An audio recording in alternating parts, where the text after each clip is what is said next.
पति का धोखा। रोहिणी अपने पति से बहुत प्यार करती थी। तभी वो एक अनजान लड़की पर भरोसा कर बैठी और उसकी मदद की।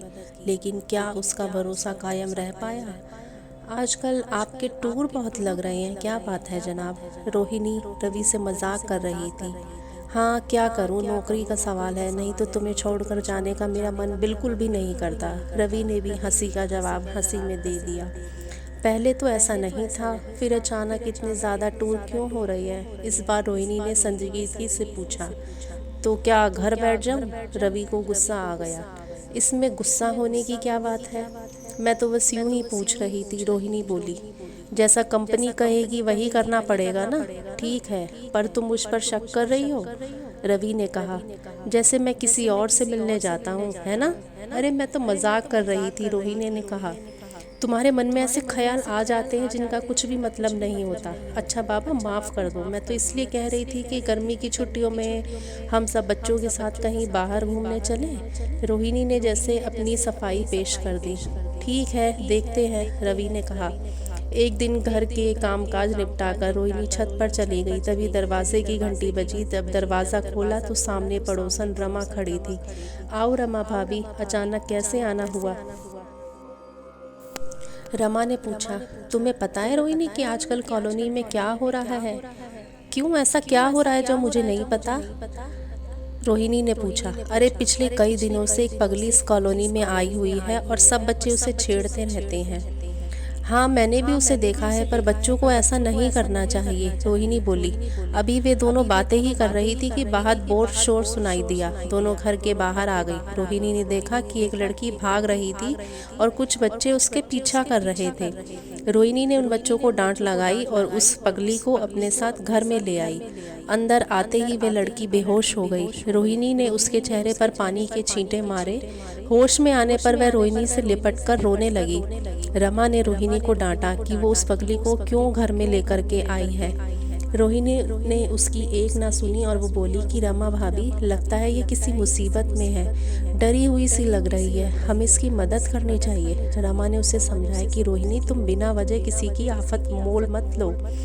अंदर आते ही वे लड़की बेहोश हो गई। रोहिणी ने उसके चेहरे पर पानी के छींटे मारे।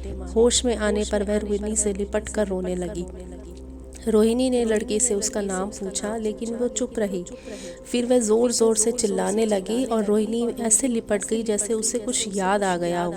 रोहिणी ने उसे आराम से बिठाया और उसे खाने को दिया तो वह फटाफट 5-6 रोटियां खा गई, जैसे बहुत दिनों से बेचारी भूखी हो। कौन हो तुम? पड़ोसन रमा ने उस लड़की से पूछा, तो वो चुप रही। कई बार पूछने पर वो बोली, रेखा। रोहिणी, पता नहीं ये कहाँ से आई है, पर इसे यहाँ से जाने के लिए कह दे, रमा ने रोहिणी को सलाह दी। कैसी बातें कर रही हो भाभी, कुछ देर आराम कर ले, फिर जाने को कह दूंगी, रोहिणी ने कहा।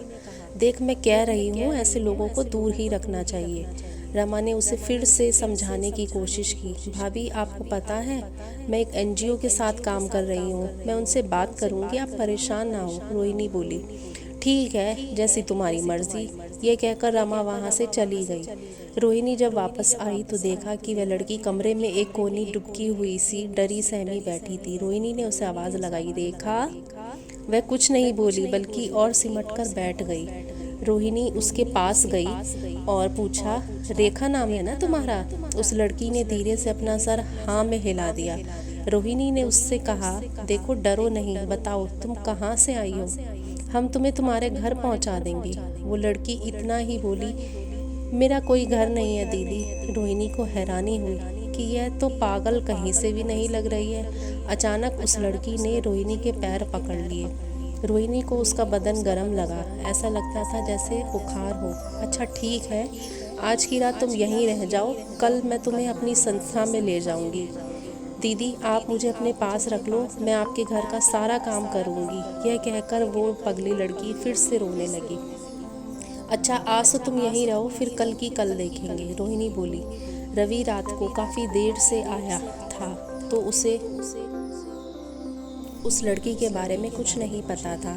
अगली सुबह रोहिणी ने रवि को उस लड़की के बारे में बताया तो रवि ने साफ शब्दों में कह दिया कि रोहिणी, इसको अभी घर से निकालो, पता नहीं कौन है, हम कहीं किसी मुसीबत में ना पड़ जाएं।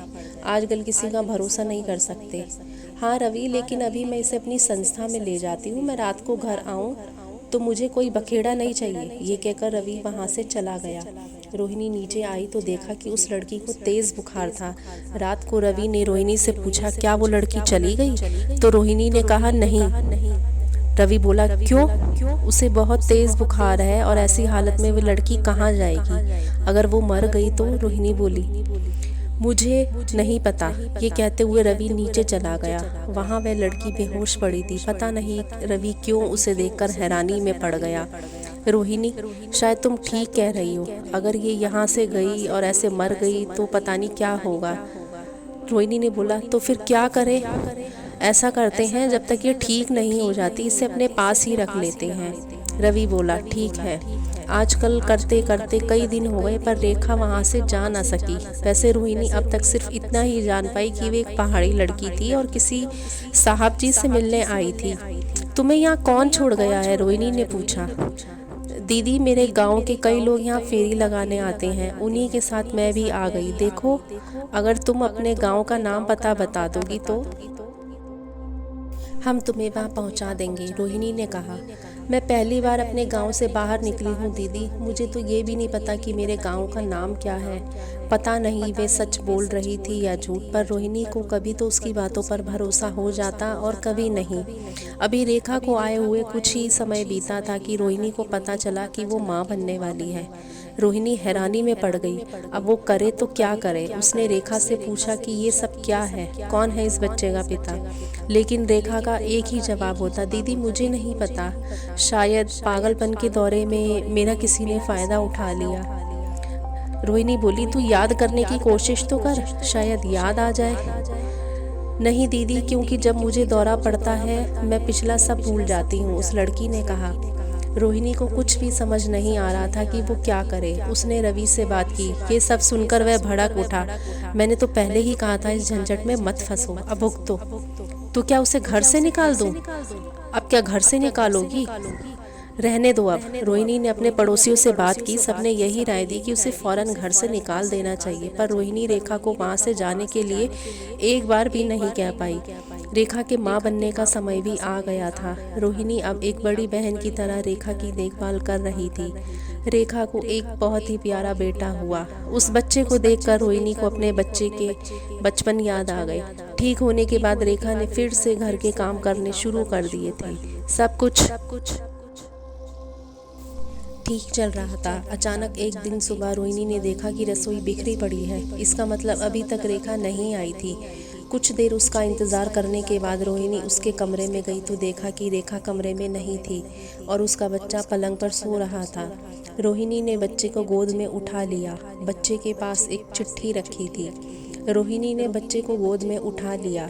बच्चे के पास एक चिट्ठी रखी थी तो रोहिणी ने उसे पढ़ना शुरू किया। दीदी, मैं पागल नहीं हूँ, लेकिन मुझे पागल बनना पड़ा, क्योंकि अगर मैं ऐसा नहीं करती तो आप मुझे अपने घर में नहीं रखती। मैं बहुत गरीब घर से हूँ। कुछ समय पहले रवि साहब मेरे गांव आए थे। उन्होंने मुझे एक अच्छी ज़िंदगी के सपने दिखाए, लेकिन बदले में आपने जान ही लिया होगा कि मैंने कितनी बड़ी कीमत चुकाई है दीदी। मैंने ही साहब को मजबूर किया था कि अगर वो मुझे अपने घर में नहीं रहने देंगे तो मैं आपको सब कुछ सच बता दूंगी। साहब जैसे भी हैं, लेकिन वह अपना घर नहीं तोड़ना चाहते हैं। अगर मैं चाहती तो आपके घर रह सकती थी, लेकिन मैं जानती हूँ कि सच को ज़्यादा दिनों तक छिपाया नहीं जा सकता दीदी। आप इतनी अच्छी हैं कि कभी कभी मुझे लगता था कि मैं आपके साथ बेईमानी कर रही हूँ, लेकिन इस बच्चे की वजह से चुप कर जाती थी। दीदी, अब ये आपका बच्चा है, आप जैसे चाहें इसकी परवरिश कर सकती हैं। मैंने साहब को माफ़ कर दिया है, आप भी उनको माफ़ कर दो। रोहिणी चिट्ठी पढ़कर मानो आसमान से नीचे गिर पड़ी। इतना बड़ा धोखा, इतना बड़ा गुनाह। उसकी आंखों के सामने सब कुछ होता रहा और उसे पता भी नहीं चला। उसने कभी भी रवि और रेखा को एक साथ नहीं देखा था और ना ही दोनों की कभी बातें करते सुना था। तो फिर कब? रोहिणी को लगा कि कमरे की दीवारें चीख चीख कर कह रही हैं कि रोहिणी पगली, वह नहीं तू थी जो अपने पति और एक अनजान लड़की पर भरोसा कर बैठी। पगली पगली पगली आवाज़ें कानों में गूंजती रही। रोहिणी की दुनिया मानो वहाँ थम सी गई। शाम को जब रवि घर लौटा तो रोहिणी की हालत देखकर चौंक गया। रोहिणी ने उसे वो चिट्ठी दिखाई, आंखों में ढेर सारे सवाल लिए। रवि कुछ ना बोल पाया। रोहिणी ने बच्चा उठाया और रवि की गोद में लेकर बेसुध हालत में घर छोड़कर चली गई, हमेशा हमेशा के लिए। दोस्तों, अगर आपको भी ये कहानी पसंद आई हो, इस कहानी ने आपके दिल को छुआ हो, तो प्लीज़ ज़्यादा से ज़्यादा लाइक शेयर कीजिए और मेरे चैनल को सब्सक्राइब करना ना भूलिए। धन्यवाद।